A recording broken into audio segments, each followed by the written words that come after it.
Hello जय हिंद दोस्तों, मैं आप सभी लोगों का अपने चैनल एमएमजे क्लास में सभी का स्वागत करता हूं। आशा करता हूं आप सभी अच्छे होंगे, बेहतरीन होंगे, शानदार होंगे। तो आज हम प्राचीन इतिहास का नया चैप्टर पढ़ने वाले हैं, यूनानी आक्रमण। इस चैप्टर से महत्वपूर्ण क्वेश्चन हर एग्जाम में आते हैं। तो आपसे गुजारिश है, विनती है, इस क्लास को आप जरूर देखिए। आप चैनल पर नए हैं तो चैनल को सब्सक्राइब कर लीजिए, अपने दोस्तों भाइयों के साथ भी शेयर कीजिए जो लोग गवर्नमेंट एग्जाम की तैयारी करते हैं।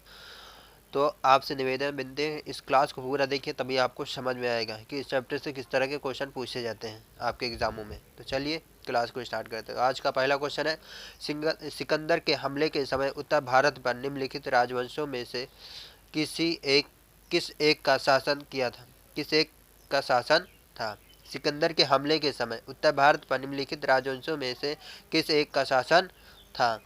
तो याद रखिएगा, नंद वंश का। किस शासक का शासन था? नंद वंश शासक का शासन था। नंद वंश का बात की जाए, अंतिम शासक कौन था? नंद वंश का अंतिम शासक कौन था? तो अंतिम शासक घनानंद जी, घनानंद था। कौन था अंतिम शासक? लिख लीजिएगा, अंतिम शासक कौन था? घनानंद।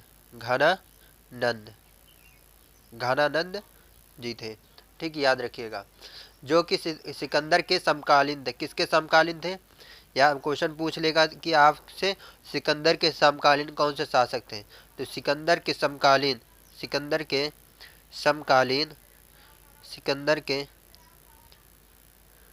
सिकंदर के समकालीन कौन थे? तो घनानंद। कौन था? घनानंद थे। घनानंद शासक था, घनानंद। ठीक, याद रखें। यूनानी लेखकों ने अग्रमीज कहा है। घनानंद को क्या कहा था यूनानी लेखकों ने? अग्रमीज कहा था। क्या कहा था? अग्रमीज कहा था। अग्रमीज कहा था। ठीक, याद रखिएगा। अगला क्वेश्चन है, निम्नलिखित में से मगध का कौन सा राजा सिकंदर महान के समकालीन था? निम्न में से मगध का कौन सा राजा सिकंदर महान के समकालीन था? वही हमने अभी बताया था। कौन था? घनानंद था। ठीक, याद रखिए, कौन था? घनानंद।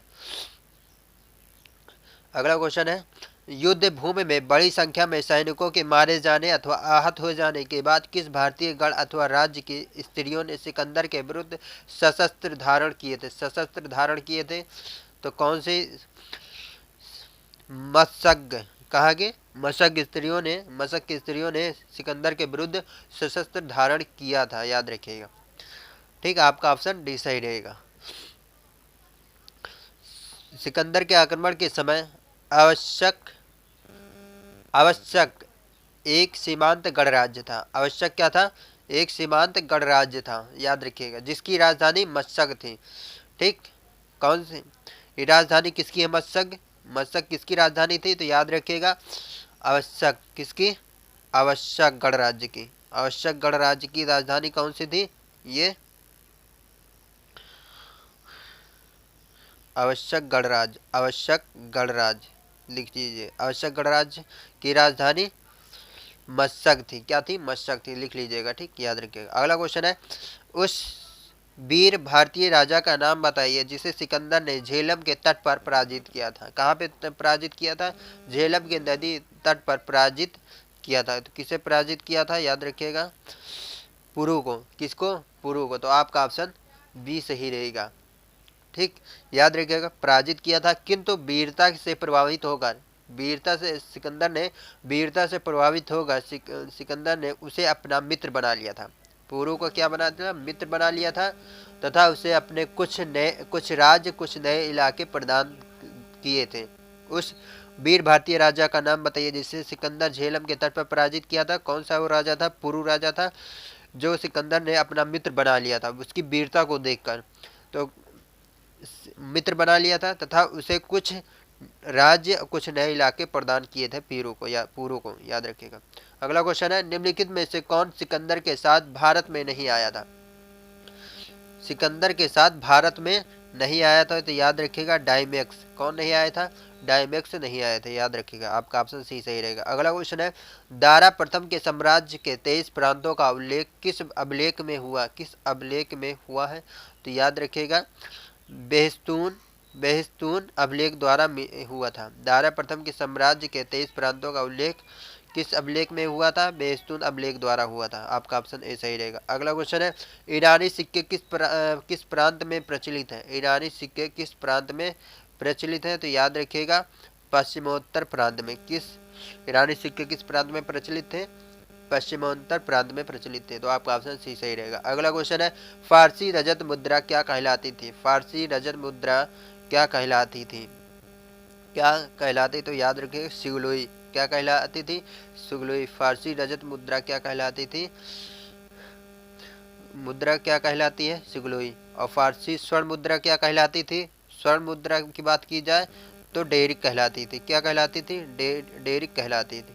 ठीक, याद रखिएगा। अगला क्वेश्चन है, किस शासक को यूनानी लेखकों ने अग्रमीज कहा? अभी हमने बताया था किस शासक को यूनानी लेखकों ने अग्रमीज कहा था। तो याद रखिएगा घनानंद को। किसको? घनानंद का। तो आपका ऑप्शन सी सही रहेगा। अगला क्वेश्चन है, घनानंद किस वंश के अंतिम शासक थे?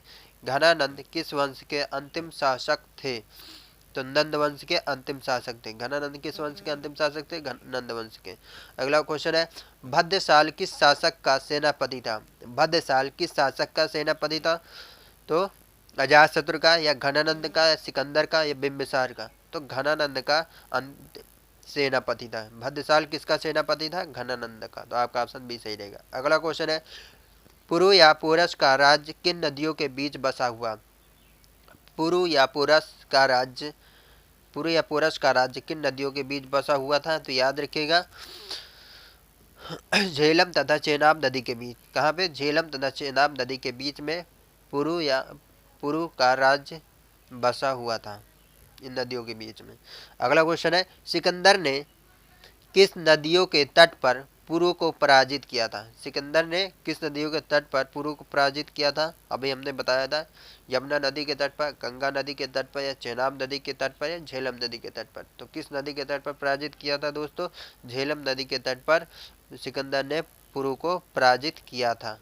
किसको पराजित किया था? पुरु को पराजित किया था। अगला क्वेश्चन है, सिकंदर ने किन दो नगरों की स्थापना की थी? सिकंदर ने किन दो नगरों की स्थापना की थी? सिकंदरिया तथा निकैया की, या निकैया तथा बाऊ केफला की, या बाऊ केफला तथा सिकंदरिया की, या इनमें से किसी के नहीं? तो किसकी स्थापना की थी? निकैया तथा बाऊ केफला। किसकी? निकैया तथा बाऊ केफला की स्थापना, इन दो नगरों की स्थापना की थी। याद रखिएगा। अगला क्वेश्चन है, यूनानी मुद्राओं के अनुकरण पर भारत में किस शैली के सिक्के ढाले गए? यूनानी मुद्राओं के अनुकरण पर भारत में किस शैली के सिक्के ढाले गए थे? तो याद रखिएगा ओलुक शैली के सिक्के ढाले गए थे। कब?